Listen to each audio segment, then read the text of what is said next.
حضرت ابراہیم علیہ الصلوۃ والسلام کو جب آگ میں ڈالنے کا واقعہ پیش آیا تو آگ جب آپ کے لیے گلزار بن گئی، اس واقعے کے بعد آپ نے ایک علاقے بابل کی طرف ہجرت کی اور مصر سے ہوتے ہوئے اس جگہ پر پہنچے جہاں یہ بیر سبا، یہ کنواں موجود ہے۔ اس وقت حضرت ابراہیم علیہ الصلوۃ والسلام کی عمر جوانی کی عمر تھی۔ اللہ پاک نے آپ کو بہت سارا مال عطا فرمایا۔ آپ کے پاس مویشی جو تھے، گائے، بھینسیں اور دیگر جانور بہت زیادہ ہو گئے تھے، یہاں تک کہ لوگ آپ کو شیخ صالح، نیک بزرگ کے نام سے پکارتے تھے۔ اللہ کے آپ نبی بھی تھے تو آپ سے بڑی لوگ محبت کرتے تھے، آپ کو شیخ صالح کہہ کے پکارتے تھے۔ اب یہ ہوا کہ آپ کی کچھ لوگوں نے بے ادبی کی اور آپ سے کہنے لگے کہ آپ یہاں سے چلے جائیں۔ حضرت ابراہیم علیہ الصلوۃ والسلام نے کوئی لڑائی جھگڑا نہیں کیا، اپنا سامان اٹھایا اور آپ اس علاقے سے چلے گئے اور جبرون نامی شہر تشریف لے گئے، جس کو آج کل اس شہر کو الخلیل کہتے ہیں۔ بہرحال اللہ کریم انبیاء کرام کی یہ ادبی کیسے معاف فرماتا؟ اللہ پاک تو اپنے نبیوں سے بڑی محبت فرماتا ہے، رب کریم بے ادبوں کو ضرور سزا دیتا ہے۔ اب کیا ہوا کہ اس علاقے کے لوگوں کو یہ سزا ملی کہ جب وہ اس کنویں کے پاس پہنچے جہاں سے پانی لیتے تھے، اس سارا کنواں جو ہے وہ سوکھ گیا تھا، بلکہ اس شہر میں جتنے بھی کنویں تھے سارے ہی سوکھ گئے تھے۔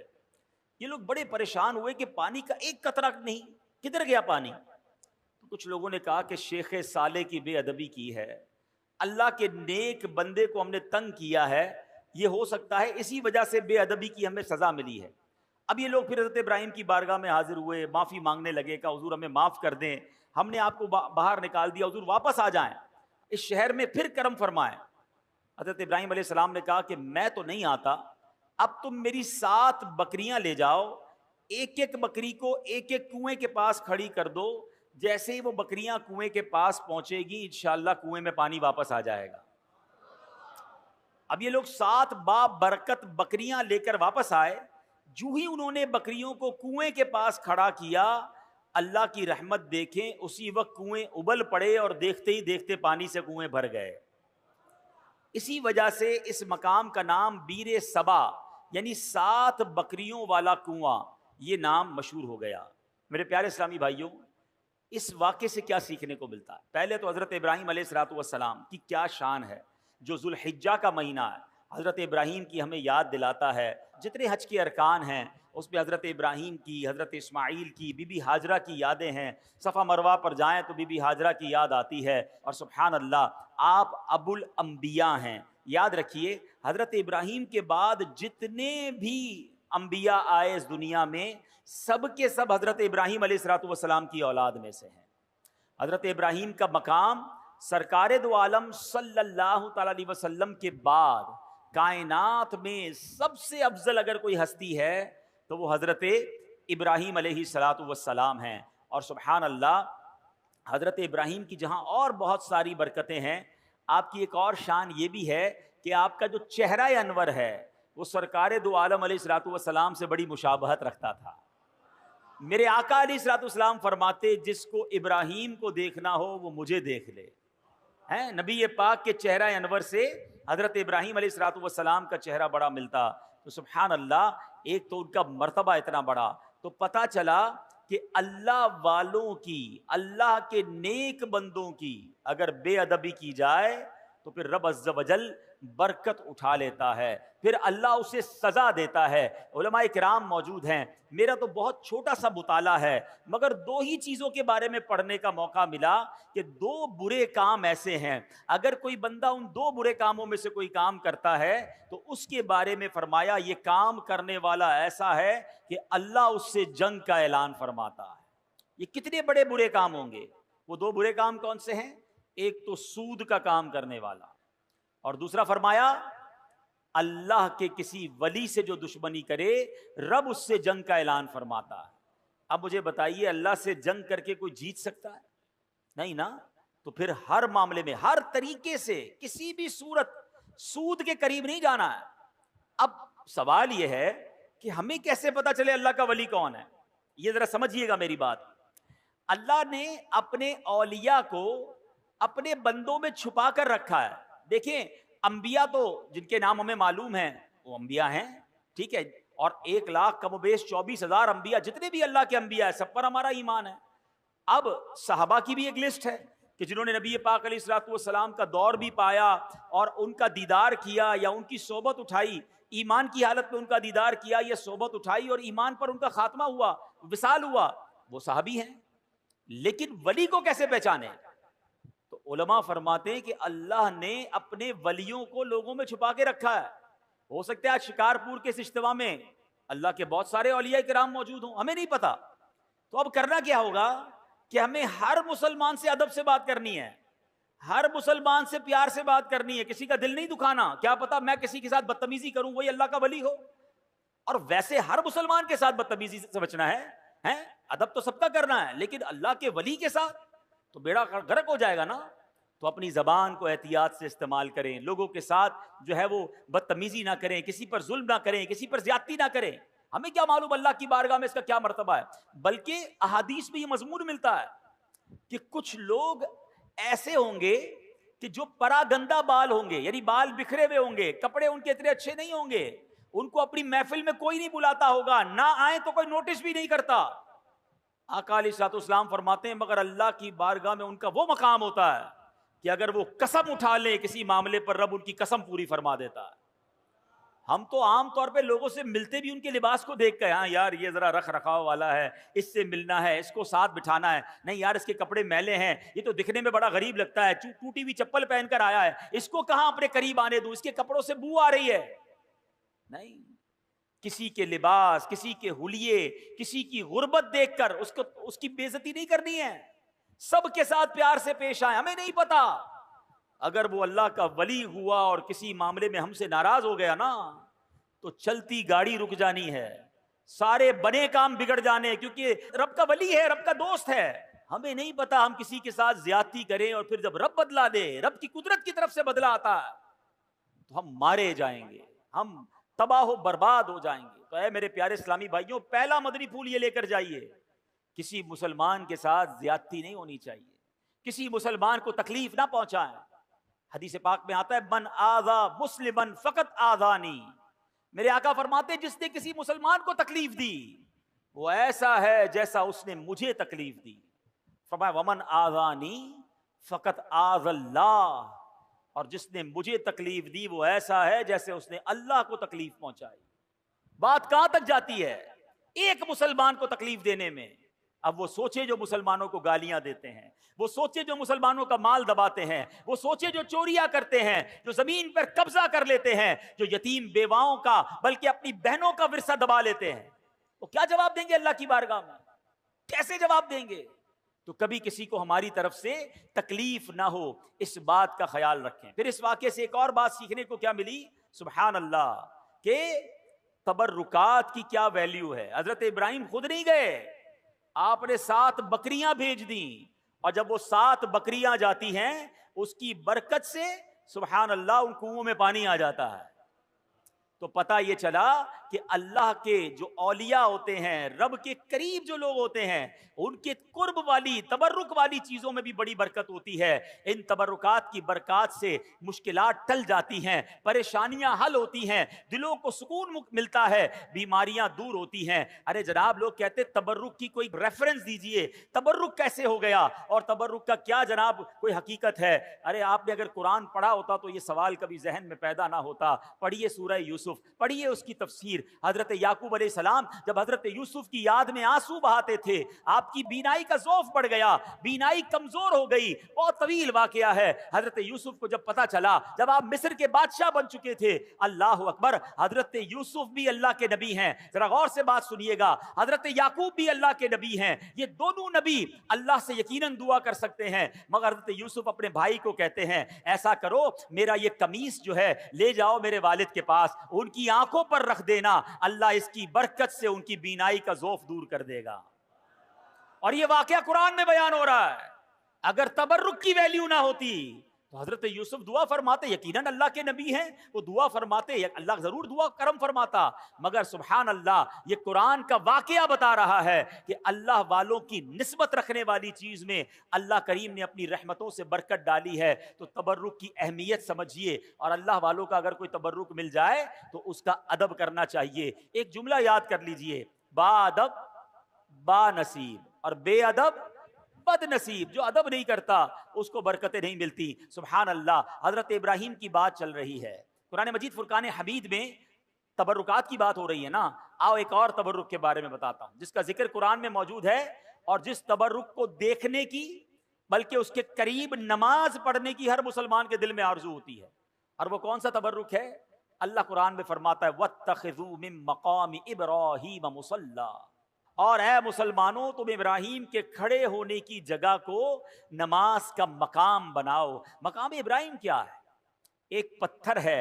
حضرت ابراہیم علیہ السلام اس پتھر پر کھڑے ہو کر کعبے کی آپ نے تعمیر فرمائی. اور سبحان اللہ یہ کمال کا پتھر ہے. اب دیکھیے آج شکارپور کے اس فیضان مدینہ میں ہم بیٹھے ہیں. اس کی چھت جب بنی ہوگی کسی انسان کا ہاتھ تو نہیں پہنچا ہوگا نا, کوئی نہ کوئی لفٹ لگائی گئی ہوگی. اس کے بعد وہ شٹرنگ لگاتے ہیں, مزدور اوپر چڑھتے ہیں اور چڑھ کر کام کرتے ہیں. اگلا فلور ہو تو ایک اور لفٹ لگائی جاتی ہے. جتنا قد ہوتا ہے وہاں تک بندے کا ہاتھ پہنچتا ہے. اس کے اوپر کے لیے کسی لفٹر کی ضرورت پڑتی ہے. سبحان اللہ 5000 سال سے پرانی بات ہے جب حضرت ابراہیم کعبے کی تعمیر کر رہے تھے. بتاؤ نا حضرت ابراہیم نے یہ قد سے اوپر پتھر کیسے رکھے ہوں گے؟ سبحان اللہ. تفاسیر میں یہ ملتا ہے کہ جس پتھر پر حضرت ابراہیم کھڑے ہو کر کعبے کی تعمیر کر رہے تھے حضرت اسماعیل پتھر پکڑاتے جاتے, حضرت ابراہیم پتھر رکھتے جاتے, اور جب یہ دیوار اونچی ہو جاتی مقام ابراہیم بھی اونچا ہوتا چلا جاتا. مقام ابراہیم جو پتھر ہے وہ لفٹ کا کام کرتا تھا, وہ اونچا ہو جاتا. آپ اوپر پتھر رکھتے, جب نیچے پتھر رکھنا ہوتا وہ پتھر نیچے آ جاتا. سبحان اللہ یہ کیسا معجزہ ہے. بلکہ سنو 5000 سال کے بعد بھی آج بھی اپنی آنکھوں سے جب آپ مقام ابراہیم کا دیدار کرتے ہیں نا تو حضرت ابراہیم کے قدموں کے نشان آج بھی نظر آتے ہیں.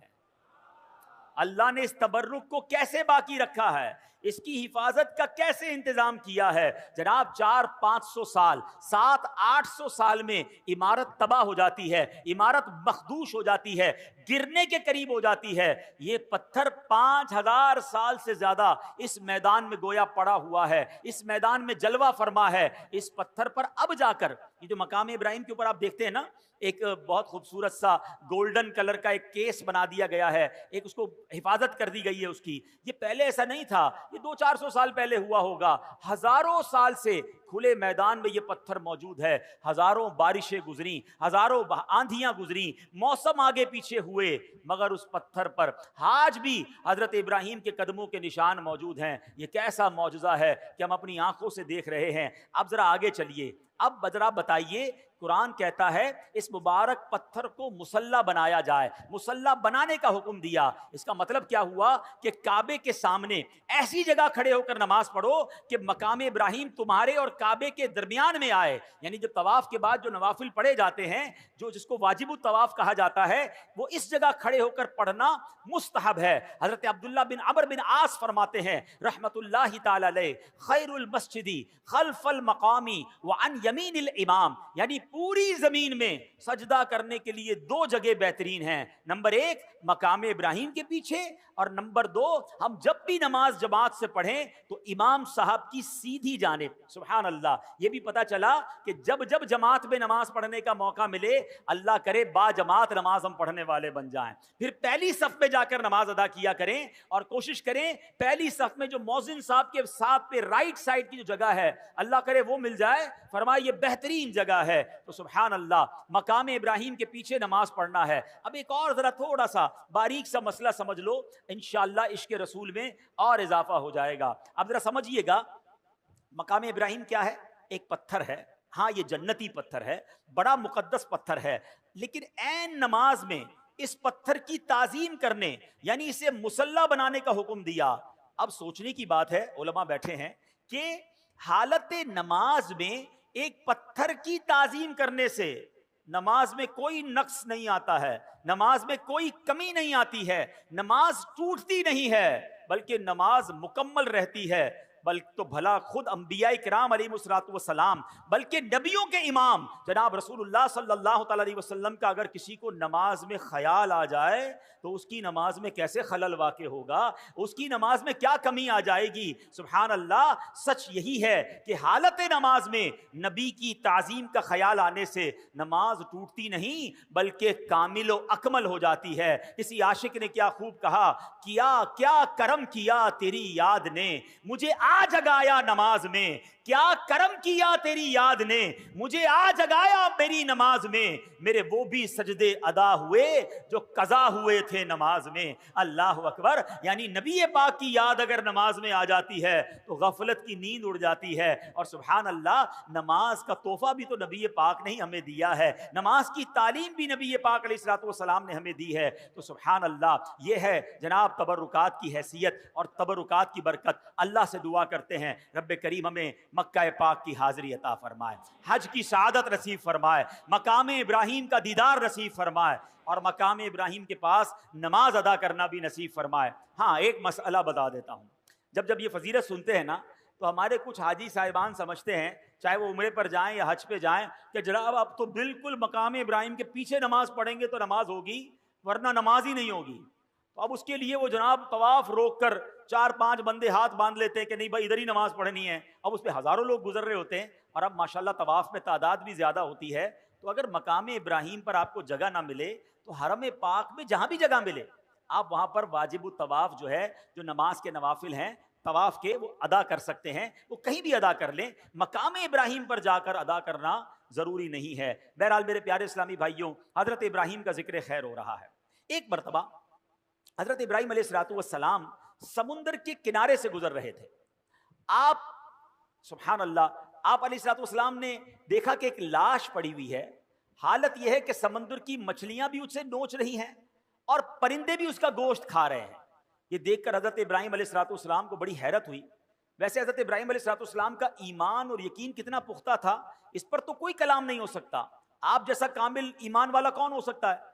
یہ تو صرف ایک حیرانی تھی کہ یہ لاش جب کئی سارے ٹکڑوں میں بٹ گئی ہے، اس کا کچھ گوشت مچھلیوں کے پیٹ میں چلا گیا ہے، کچھ پرندوں کے پیٹ میں چلا گیا ہے، کچھ پانی میں لگ کر گل گیا ہے، ایک لاش کے اتنے سارے ٹکڑے بٹ گئے ہیں، قیامت آنے میں ابھی صدیاں باقی ہیں۔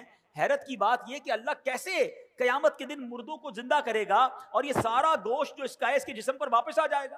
تو سبحان اللہ، آپ نے رب کریم کی بارگاہ میں سوال کیا، رب ارنی کیف تحیی الموتى، اے میرے رب تو مجھے دکھا دے کہ تو مردوں کو کس طرح زندہ فرمائے گا۔ اللہ اکبر، اب آپ کا ایمان تو مضبوط ہے مگر آنکھوں سے دیکھنا چاہتے ہیں۔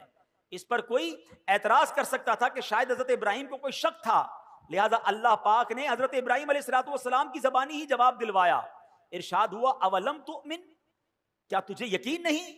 حضرت ابراہیم نے عرض کیا بلا ولکن لیطمئن قلبی، یقین کیوں نہیں مگر یہ چاہتا ہوں کہ میرے دل کو قرار آ جائے، اپنی آنکھوں سے دیکھنا چاہتا ہوں مولا تیری قدرت کیسی ہے۔ سبحان اللہ، میں دیکھنا چاہتا ہوں، مجھے علم الیقین حاصل ہے، مجھے عین الیقین یعنی آنکھوں سے دیکھ کر مزید پکا یقین حاصل کرنا چاہتا ہوں۔ سبحان اللہ، رب کریم نے کیا حکم دیا، رب کریم نے یہ خواہش کیسے پوری فرمائی؟ فرمایا ابراہیم 4 پرندوں کو لو، ان 4 پرندوں کو اپنے ساتھ کچھ ہلا بھی لو، اب ان 4 پرندوں کو ذبح کرو اور ان سب کا قیمہ بنا کر 4 کو ایک دوسرے کے ساتھ ملا لو اور ان 4 ٹکڑوں کو مختلف جگہوں پر رکھ کر انہیں پکارو۔ اللہ اکبر، حضرت ابراہیم نے کیا کیا، 4 پرندے لیے، ایک مور لیا، ایک مرغ، ایک کبوتر اور ایک گدھ، یہ ایک روایت میں کوا، یہ 4 پرندے لیے، ان کو جناب ذبح کیا گیا۔ ان 4 کے سر حضرت ابراہیم نے اپنے پاس رکھ لیے اور ان کا قیمہ بنایا، قیمہ بنا کر 4 پہاڑوں پر الگ الگ رکھ دیا۔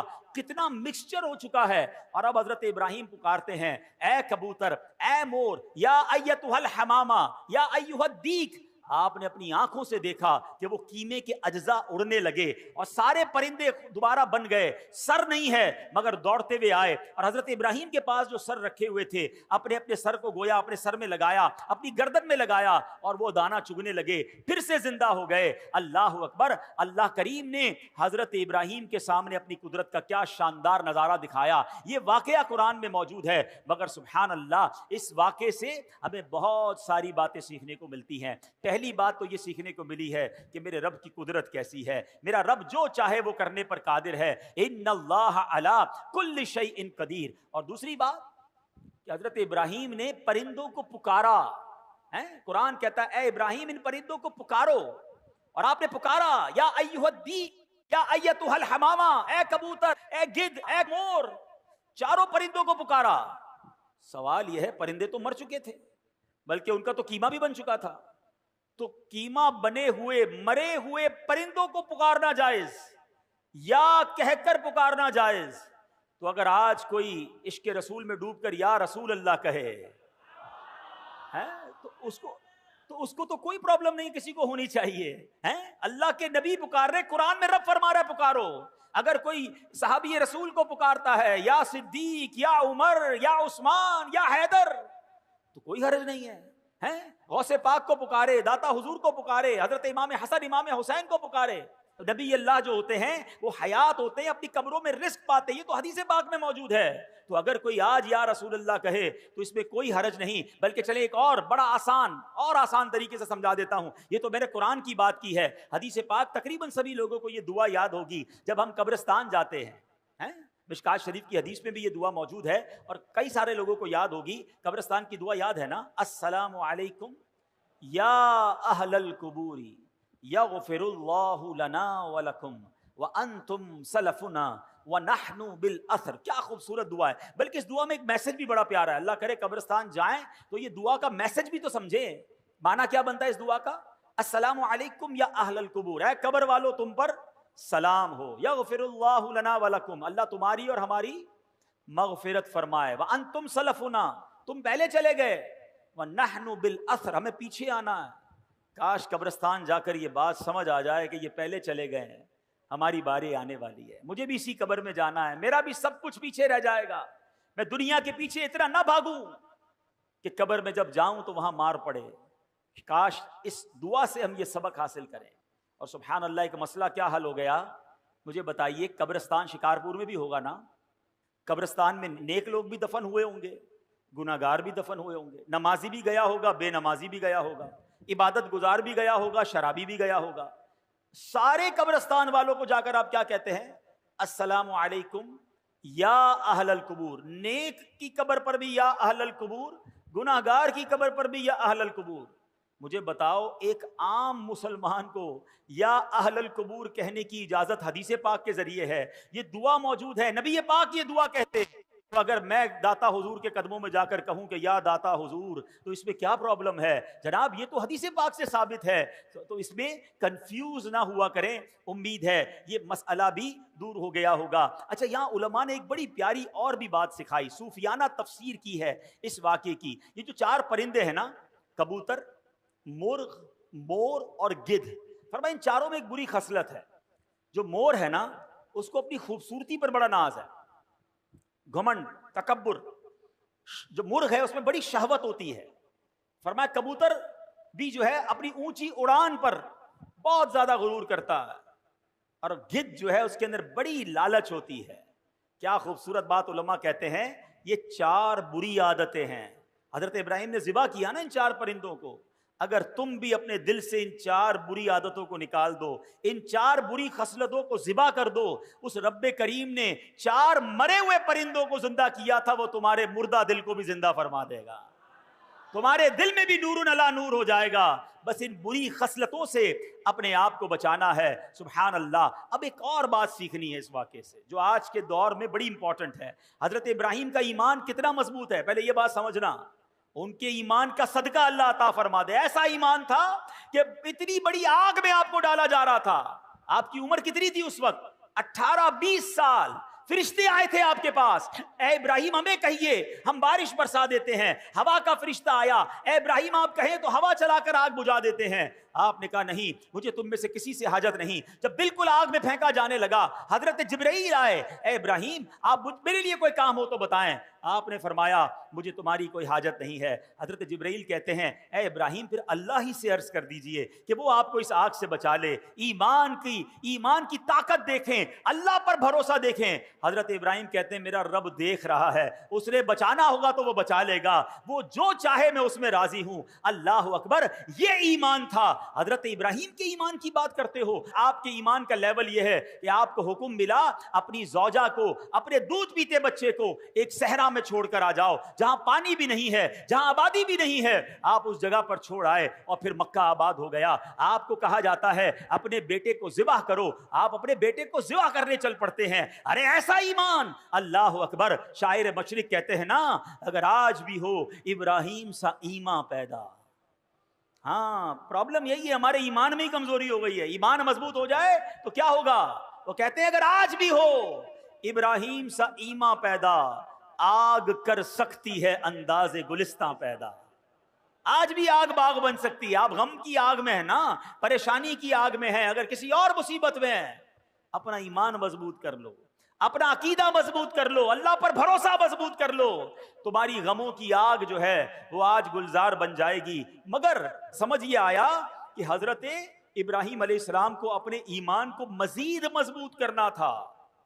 سیکھنے کو یہ ملا کہ ہمیں بھی یہ کام کرتے رہنا ہے کہ ہمارا ایمان بھی مضبوط ہو جائے, کہیں ایمان کمزور نہ ہو جائے. ایمان کی فکر کرنی ہے. حدیث پاک میں آیا ایک زمانہ آئے گا, آدمی صبح کو مومن ہوگا, شام کو کافر ہوگا, اور شام کو مومن ہوگا تو صبح کافر ہوگا.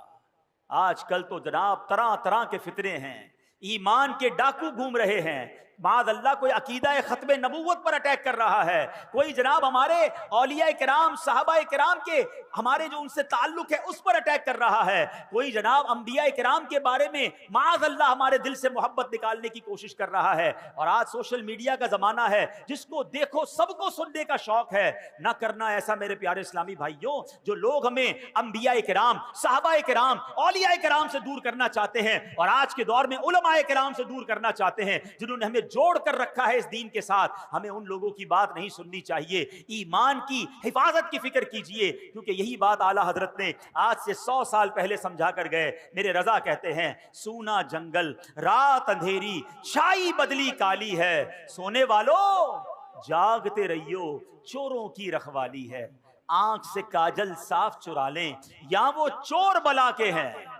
کیسا محاورہ استعمال کیا, آنکھ سے کاجل کون چرا سکتا ہے؟ آنکھ کے اندر ہی کاجل ہوتا ہے نا. کہاں بڑے مکار چور ہیں, ایسی چالیں لے کر آئیں گے, دین کی بات کر کے تمہارا دین لے جائیں گے, ہیں علم کی بات کر کے تمہیں علم دین سے دور کر دیں گے. تمہیں کہیں گے قرآن ہی تو سنا رہا ہوں, مگر تمہیں اللہ رسول کی محبت سے آری کر دیں گے. اے میرے پیارے اسلامی بھائیوں, اب جاگنے کا دور ہے, سمجھنے کا دور ہے. کیا کہتے ہیں؟ آنکھ سے کاجل صاف چرا لیں یا وہ چور بلا کے ہیں, تیری گٹھڑی تاکی ہے اور تو نے نیند نکالی ہے. ارے تیرا ایمان چھیننے آئے ہیں اور تو اب غافل ہو گیا ہے. تو اے میرے پیارے اسلامی بھائیوں, حضرت ابراہیم کا یہ واقعہ بتا رہا ہے کہ ایمان کو اسٹرینتھن کرنے کے لیے, ایمان کو مزید مضبوط کرنے کے لیے ہمیں سوچنا ہوگا. پہلے کے دور میں فتنے کم تھے مگر ایمان بچانے کی لوگوں کو فکر زیادہ تھی. آج کے دور میں فتنے زیادہ ہیں, ایمان کے لٹ جانے کا جناب سبب زیادہ ہو گئے, مگر لوگ ایمان کی حفاظت کی فکر نہیں کرتے. آپ مجھے ایک بات بتائیں, اگر ہمارے پاس کوئی قیمتی چیز ہو اس کی حفاظت کی کتنا سوچتے ہیں؟ کسی کے پاس اگر مثال دیتا ہوں, قیمتی موبائل ابھی جیب میں ہوگا تو ہر تھوڑی دیر بعد اپنے جیب پہ ہاتھ لگاتے ہیں, یار موبائل ہے کہ نہیں ہے, کہیں چلا تو نہیں گیا. کوئی موٹر سائیکل قیمتی بار کھڑی کر کے آیا ہوگا یا گاڑی, اس کا دھیان بار بار جاتا ہوگا, یار لاک صحیح لگایا تھا نہیں لگایا تھا, کیونکہ قیمتی ہے. سونا ہو, پیسے ہوں اور تالے کے اندر گھر میں یا بینک میں رکھواتے ہیں. مجھے بتائیں ہم سب کے پاس سب سے زیادہ قیمتی چیز کیا ہے؟ بتائیے نا. ایمان سے بڑھ کر کچھ نہیں ہے. ساری دنیا کی دولت کسی کے پاس ہو اور ایمان نہیں, تو اس سے بڑا غریب کوئی نہیں ہے. اور میرے پاس کچھ نہ ہو, ایمان ہو, تو مجھ سے بڑا امیر کوئی نہیں ہے. کیوں؟ کہ جو ایمان سلامت لے کر قبر میں جائے گا نا, وہ ہمیشہ ہمیشہ جنت میں رہے گا انشاءاللہ. اگر گناہگار بھی ہوا, رب ناراض بھی ہوا, کسی وجہ سے اسے جہنم میں ڈالا بھی گیا, تو سزا بھگتنے کے بعد جب وہ جنت میں جائے گا نا پھر جنت سے باہر کبھی نہیں آئے گا. قرآن کہتا ہے ہم فیہا خالدون, ہمیشہ ہمیشہ جنت میں رہے گا. تو ایمان اتنی بڑی نعمت ہے. اور جو کفر پر جس کا خاتمہ ہوا, جو ایمان کے بغیر دنیا سے گیا, اب وہ جہنم میں جائے گا اور جہنم سے کبھی بھی باہر نہیں آئے گا. ہم فیہا خالدون. اب سوچو ایمان کی کتنی فکر کرنی چاہیے, مگر یا کسی کو ٹینشن ہی نہیں ہے. اپنی دعا کروائیں گے, لوگ کرواتے بھی ہیں, دعا کرتے بھی ہیں, یا اللہ روزی میں برکت دے دے, گھر کی حفاظت ہو, بچوں کی حفاظت ہو, فصل کی حفاظت ہو. کبھی تو دعا کرو یا اللہ ایمان کی حفاظت ہو. کبھی تو دعا کرو یا اللہ قبر میں ایمان سلامت لے کے جاؤں. یعنی ایمان کے بارے میں سوچتے ہی نہیں ہیں. حالانکہ ایمان چھن سکتا ہے. پہلے تو یہ سمجھیے, آپ کو پتا ہے میرے آقا علیہ الصلوۃ والسلام کی دعا, پہلے یہ بتائیے پیارے آقا کا قلب مبارک کیسا ہے, آپ کا دل اقدس, آئے ہائے تیرے صدقے میں آقا سارے جہان کو دین ملا, جن کے صدقے میں ایمان ملا وہ دعا کرتے تھے. وہ دعا کیا تھی؟ یا مقلب القلوب ثبت قلبی علی دینک, اے دلوں کو پھیرنے والے میرے دل کو تیرے دین پر ثابت قدمی عطا فرما. یہ اللہ کے نبی دعا ہماری تعلیم کے لیے فرماتے. ہمیں ٹینشن ہی کوئی نہیں. ایمان کی مضبوطی کے بارے میں سوچئے. اب کیسے ایمان مضبوط ہو, آئیے سنتے ہیں. حدیث پاک میں ہے لا یؤمن احدکم حتی اکون احب الیہ من والدہ وولدہ والناس اجمعین. آقا فرماتے تم میں سے کوئی بھی اس وقت تک کامل ایمان والا نہیں ہو سکتا جب تک مجھے اپنے والدین, اولاد اور سب لوگوں سے بڑھ کر محبوب نہ بنا لے. تو ایمان کیسے مضبوط ہوگا؟ نبی پاک سے سچی محبت, سب سے زیادہ محبت. خالی نعرے نہیں, غلامی رسول میں موت بھی قبول ہے, بہت اچھا نعرہ. جس کو موت قبول ہے اس کو نماز کیوں قبول نہیں ہے؟ اس کو حرام روزی چھوڑنا قبول نہیں ہے, اس کو بے حیائی کے کام چھوڑنا قبول نہیں ہے, جوئے اور شراب میں پڑے میں کہتے غلامی رسول میں موت بھی. خود سوچئے نا, سچی محبت. مومن کامل کب ہوگا؟ جب نبی پاک سے سچی اور سب سے زیادہ محبت ہوگی. ایک اور ایمان مضبوط کرنے والے کام سنیں. آقا فرماتے ہیں اوثق عرل ایمان الحب فی اللہ.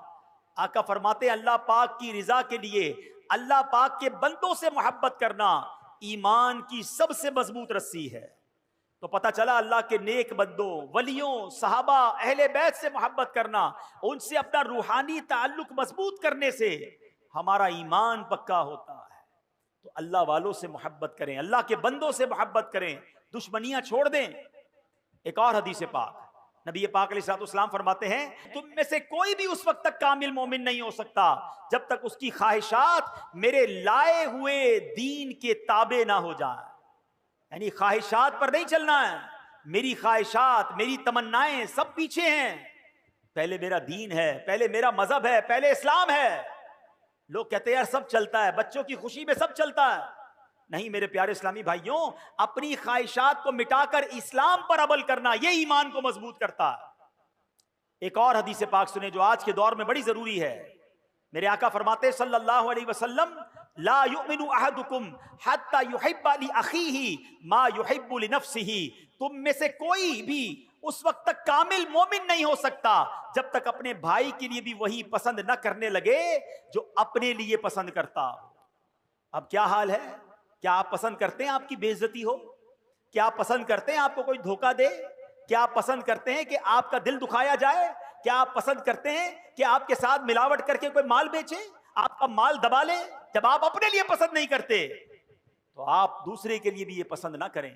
آپ بھی دوسروں کی عزت کریں, آپ بھی دوسروں کے ساتھ سچ بولیں, آپ بھی کسی کو دھوکہ نہ دیں. کیونکہ مومن وہ جب تک نہیں ہو سکتا جو اپنے لیے پسند کرے وہ اپنے بھائی کے لیے پسند نہ کرے. تو اے میرے پیارے اسلامی بھائیوں, ہمیں یہ بات سیکھنی ہے کہ اگر ایمان کو مضبوط کرنا ہے تو ان حدیثوں کو مضبوط کریں, ان احادیث پر عمل کریں. تو اے میرے پیارے اسلامی بھائیوں, ہمیں ان باتوں پر عمل کرنا ہے. اب اگلے چند دنوں کے بعد وہ مہینہ آ رہا ہے جس مہینے کو ذوالحجہ کا مہینہ کہا جاتا ہے.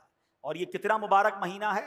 سرکار دو عالم صلی اللہ علیہ وسلم کا فرمان ما من ایام العمل الصالح فیہا احب الی اللہ من ہذہ الایام. کوئی دن نہیں ہے کہ جس کا نیک عمل کرنا اللہ کے ہاں ان 10 ایام سے بڑھ کر محبوب ہو. یعنی عام دنوں میں نیکی کی جائے وہ بھی اللہ کو بڑی پیاری ہے, لیکن عام دنوں کی نسبت ذوالحجہ یعنی عشرہ ذوالحجہ جو ہے، ذوالحجہ کے جو پہلے 10 دن ہیں، اس کی نیکیاں اللہ کے ہاں بڑی محبوب ہیں۔ اور آگے ایک روایت میں ہے وَالْعَمَلُ فِيهِنَّ يُضَاعَفُ 700 ضِعْفٍ، ان دنوں میں نیکی کا ثواب 700 گنا بڑھا دیا جاتا ہے۔ تو سبحان اللہ، ان 10 دنوں میں خوب نیکیاں کیجئے، ہو سکے تو 9 دن روزے رکھیے۔ 10 ذوالحجہ کو عید والے دن روزہ نہیں رکھ سکتے کہ بلکہ 10، 11، 12، 13 یہ 4 دن، اور پھر عید الفطر 5 دن پورے سال میں روزہ رکھنا جائز نہیں۔ اور سبحان اللہ، علماء کہتے ہیں یہ جو 4 دن ہے نا بقرہ عید کے، یہ روزہ نہ رکھو، یہ اللہ کی طرف سے تمہاری دعوت ہے۔ ہاں، باقی 9 دن خوب روزہ رکھیں، عبادت کریں، اور سبحان اللہ ان دنوں میں حاجی اپنی زندگی کے خوشگوار یادگار ایام منا رہے ہوتے ہیں۔ اللہ جو اس سال حج پر جا رہے ہیں ان کا حج قبول فرمائے، اور جو تڑپ رہے ہیں رب کریم ہمیں بھی اس در کی حاضری نصیب فرمائے۔ حضرت ابراہیم علیہ السلام نے ہمارے لیے ایک پیغام بھی بھجوایا ہے، یہ پتہ ہے آپ؟ ہاں، اللہ کے خلیل نے، حضرت ابراہیم علیہ السلام نے ہم امتیوں کے لیے، سرکار علیہ السلام کی امتیوں کے لیے ایک پیغام بھجوایا۔ وہ کیا ہوا کہ معراج کی رات میرے آقا فرماتے ہیں میری ابراہیم علیہ السلام سے ملاقات ہوئی، آپ نے فرمایا اے محبوب علیہ السلام اپنی امت کو میرا سلام پہنچائیے۔ آئے ہائے، اللہ کے نبی حضرت ابراہیم ہمیں سلام عطا فرما رہے ہیں، اور پھر فرمایا کہ اے محبوب صلی اللہ علیہ وسلم اپنی امت کو فرمائیے کہ جنت پاک اور زرخیز زمین ہے اور خالی میدان کی صورت ہے، بے شک یہاں کے باغات سبحان اللہ، الحمدللہ، لا الہ الا اللہ اور اللہ اکبر ہیں، یعنی جنت کی زمین خالی ہے۔ بندہ جب یہ تسبیح کرتا ہے اس جنت میں درخت لگتے رہتے ہیں۔